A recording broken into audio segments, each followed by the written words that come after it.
Have you ever watched a man who doesn't argue, doesn't plead, doesn't fight to be understood? He simply withdraws. He doesn't flinch. He doesn't try to explain or defend himself. He doesn't need the room to validate his presence. He just steps back, quietly, cleanly, and suddenly something shifts. The air feels colder. The tension thickens. People grow restless.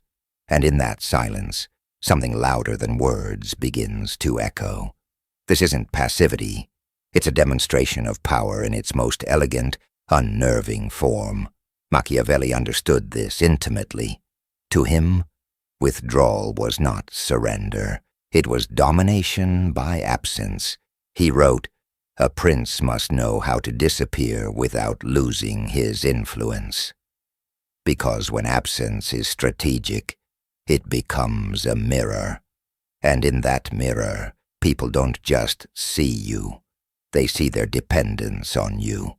They see the access they once took for granted. They see how much they leaned on your presence to feel stable, significant, secure. People don't really fear losing your love. They fear losing their grip on you. They don't miss you. They miss the ability to summon you. If you've always been the man who shows up without hesitation, who responds even when it costs you peace, who explains just to prevent friction, then understand, you haven't been appreciated. You've been consumed. Machiavelli's world doesn't reward predictability. It punishes it. Predictability is not virtue. It's vulnerability. The man who is always available is never respected, and the man who is never respected is always controlled. You might believe your constant kindness creates connection, but kindness without boundaries becomes noise. A man who says yes too quickly becomes invisible, a silent servant to everyone else's chaos. Each time you accommodate at the expense of your own sanity, you trade self-respect for scraps of validation. Machiavelli wouldn't call that kindness. He'd call it weakness wrapped in virtue. To him, your value is never measured by how willing you are to please. It's measured by your ability to withhold.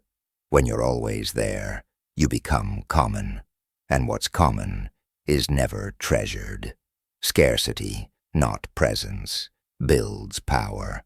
So the next time you feel tempted to over-explain, to make your case, to plead your innocence to someone who's never lifted a finger for your peace, don't argue. Disappear. Not as retaliation, but as refinement, as a quiet reintroduction to the world, as a man who's no longer enslaved by expectation, but elevated by sovereignty. Silence becomes your signature, and suddenly, your absence roars louder than your presence ever did. This is not a retreat. This is evolution. It's the pivot point from reaction to positioning, from being predictable to becoming unreadable. And once you're unreadable, you become untouchable. That's when people finally pay attention. When you vanish without announcement, they don't wonder what's wrong with you. They wonder what strength you've found that made you stop explaining. If something about this hits home, then etch it into your personal code. I disappear to reclaim my power. And if you're ready to go deeper into this strategy of calculated silence, don't follow the noise. Step above it. Subscribe, not to be led, but to lead, silently, strategically, sovereignly. If you want to endure in a world ruled by perception, abandon the myth that goodness will shield you. The truth is merciless. Usefulness is not power. Predictability is not loyalty. Being constantly accessible is not noble. It is the death of influence. From the moment you were born, you were taught to be agreeable, to say yes, to shrink in the name of politeness, to apologize for existing with your own needs. But Machiavelli? He would scoff at that. He didn't trust conditioned morality. He believed in power, He believed in boundaries. He believed that if you are always available, you have already forfeited the crown of your own life. Because here's what happens when you always show up. You become cheap. Your presence becomes assumed. Your voice ignored. Your dignity sacrificed. Your quick replies don't build trust. They build expectation, and expectation kills gratitude. Machiavelli saw through the mask of niceness. He wrote, "The man who seeks to be loved by all becomes the slave of the ungrateful." Why? Because those who exploit you never respect you. They just test how far your kindness will go before you snap. And here's how the game plays out. They text, and you respond instantly. They stir chaos, and you pacify it. They drain you, and you recharge them. You become a crisis manager for people who would never step into your fire. But you weren't born to be a buffer for the broken. You were born to build a life forged in your own values, not as a reaction to their dysfunction. Machiavelli wouldn't comfort you in this state. He'd awaken you. He'd tell you, disappear when they expect you, detach when they depend on you. Remind them you are not theirs to summon. Because the man who can't disrupt expectations will forever be trapped by them. You may think explaining yourself makes you noble, but to the manipulative, your explanations are confessions. Your openness is ammunition, and your unfiltered kindness is a leash. So what should you do? Break the rhythm, shatter the script, withdraw without warning. Let them feel the loss they pretended wouldn't matter. Let their comfort with your availability collapse into panic at your absence. This is not cruelty, it is control, and not control over them, control over yourself. When you stop responding reflexively, when you begin to speak only when it serves you, something shifts. You remember your time, your thoughts, your presence. It's not a right, it's a privilege, a reward. So next time you feel pressure to explain yourself, stop and ask, does this person deserve a piece of my mind? Or are they just addicted to the version of me who never says no? If the answer isn't a powerful, embodied yes, then it's a strategic no. This is not ego, it's clarity. This isn't bitterness, it's sovereignty. And if these words sting, let them. Let them burn away the part of you that was groomed to be agreeable at your own expense. And if you're ready to let that version of you die, write it in stone. My predictability is my enemy. You weren't built to be accessible. You weren't born to be explainable. You were designed for sovereignty. In every war, the most dangerous generals don't fight every battle. They don't waste energy on illusions. They wait. They observe. They strike only when it serves the greater campaign. Because their greatest weapon is not force, it's restraint. They don't shoot arrows at shadows. They wait for the right moment, and when they act, it is precise, ruthless, final. So bring that into your daily life. Every conversation you entertain, every insult you absorb, every crisis you solve for people who wouldn't do the same for you. It drains you. And the tragedy? Most men don't even realize they're bleeding.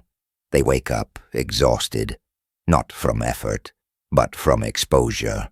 Exposure to people who siphon their energy, to habits that leak their potential drop by drop, until there's nothing left but quiet resentment.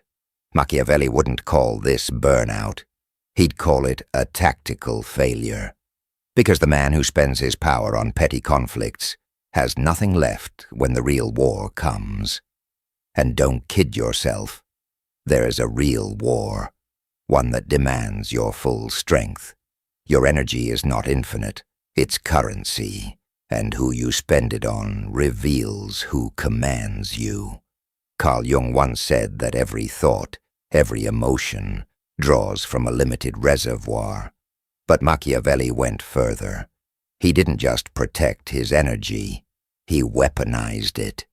You think you're being kind by replying to every message, showing up at every call, defending yourself in meaningless arguments. But each response, each reflex, makes you more predictable, more readable, more controllable. And manipulators don't need to overpower you.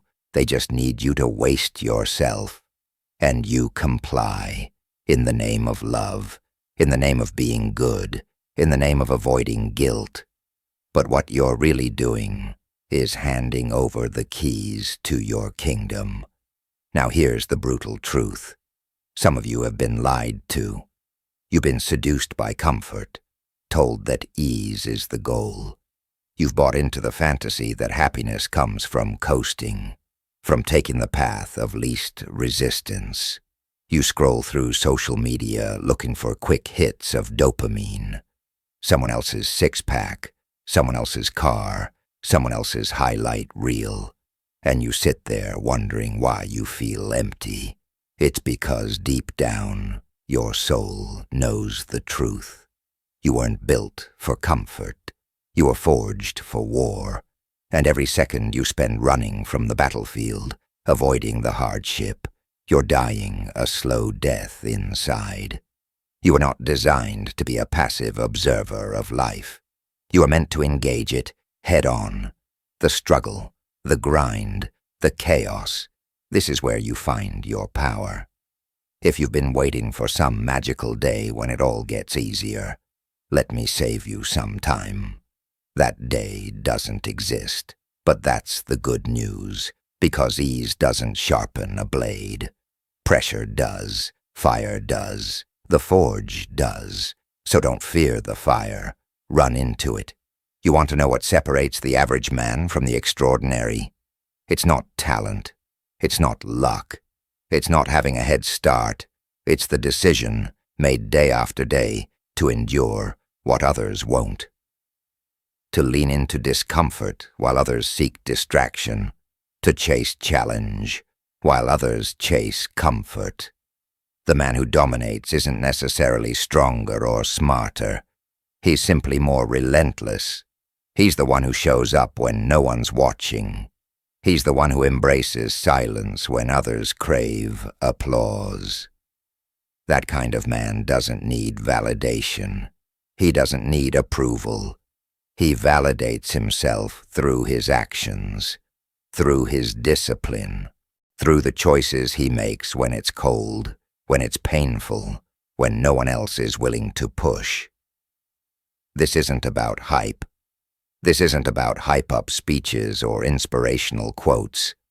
This is about a decision, a personal covenant, to become a man of substance, a man of weight, a man who, when he walks into a room, brings a presence that can't be faked.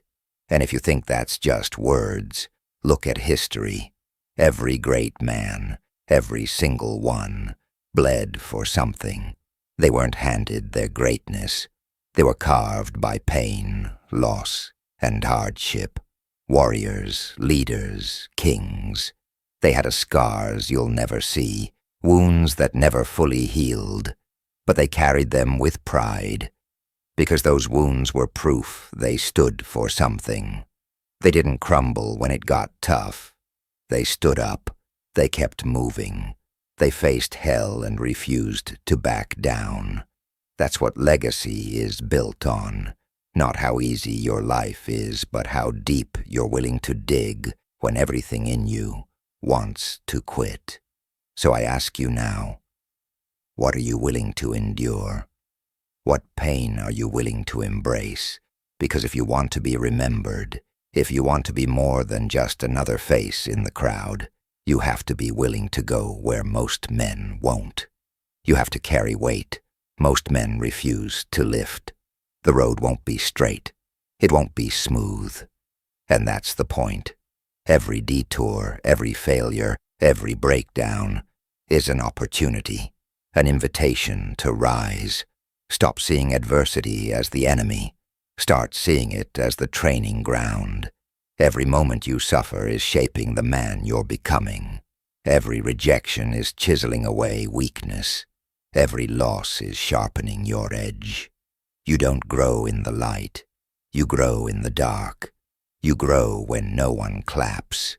You grow when you're doubting yourself and still keep going. That's when it counts. That's when the real transformation happens. Not when it's convenient, but when it's chaos. That's when you find out who you really are. So don't run from it. Stand your ground. Lean into it.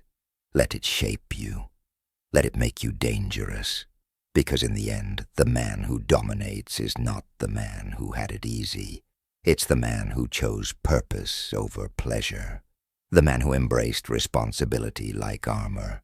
The man who, when faced with the storm, didn't pray for it to pass.